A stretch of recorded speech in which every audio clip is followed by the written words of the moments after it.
Celdas electroquímicas.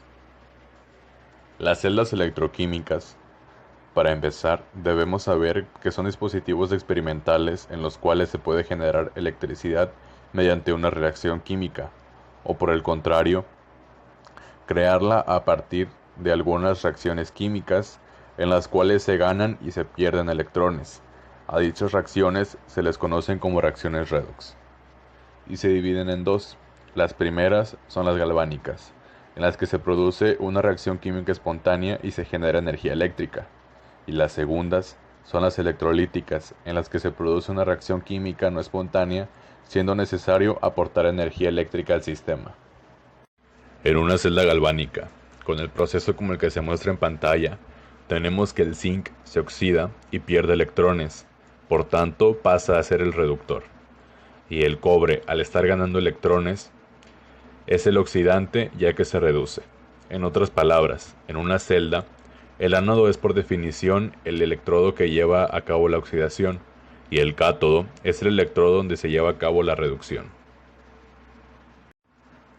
Esta reacción redox puede realizarse en un espacio muestral como el que se observa en la imagen, en el que en uno de los vasos hay una disolución acuosa compuesta por cobre y una barra metálica de cobre, mientras que en el otro una disolución de zinc y una barra metálica de zinc, que a su vez deben estar conectadas entre sí por un puente salino para que los iones se muevan de una semicelda a otra a través de él. Lo que sucede a continuación es que gracias a la diferencia de potencial entre los dos, la corriente eléctrica fluye entre el ánodo y el cátodo. Esto se puede medir con un multímetro. Sin embargo, a medida que pasa el tiempo, hay una disminución en la diferencia de potencial, que marca el voltímetro. Hasta que este indica que no pasa corriente, la pila se agota. Entre las partes que lo conforman, tenemos en primer lugar a los electrodos, y son barras metálicas sumergidas en las disoluciones acuosas. En segundo lugar tenemos el puente salino. En este caso es un tubo en U que contiene una disolución de un electrolito fuerte, cuya misión es mantener la electroneutralidad de la disolución.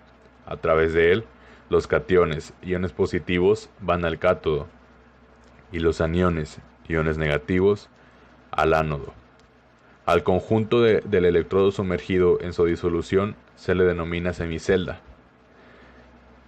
y al conjunto de todo esto unido se le denomina circuito eléctrico. Por otra parte, tenemos las celdas electrolíticas, que en una reacción como la que se muestra en pantalla, se produce el proceso totalmente contrario que en una celda galvánica. Esto se debe a que en lugar de producir su propia energía, es necesario aplicarle un voltaje para que éste tenga una reacción química. Para invertir el proceso espontáneo, debe aportarse energía eléctrica mediante una fuente de corriente externa que puede ser, por ejemplo, una batería. La conexión con dicha fuente debe de ser ánodo con ánodo y cátodo con cátodo. Entre las principales diferencias que podemos observar entre una celda galvánica y una celda electrolítica es que en la galvánica se produce la reacción espontánea y se genera electricidad. En el proceso global obtenemos un voltaje de salida positivo. Mientras tanto, en una celda electrolítica se produce un proceso no espontáneo aplicando electricidad. Además de que el voltaje de salida es un voltaje negativo. Y también el ánodo y el cátodo son inversos a los que se muestran en una celda galvánica. La electrólisis del agua es la descomposición del agua en los gases de oxígeno e hidrógeno por medio de una corriente eléctrica continua. Esto nos ayuda a poder limpiarla de desechos que pueda tener en ella. La electrólisis se emplea también para recubrir un metal con otro mediante un procedimiento que se conoce como galvanoplastia. Este sirve para recubrir otros metales como por ejemplo plata y oro. Las celdas voltaicas se usan ampliamente como fuentes convenientes de energía cuya virtud primordial es la de ser portátiles. Estas las podemos observar día con día en las pilas que usamos en los controles o en los juguetes.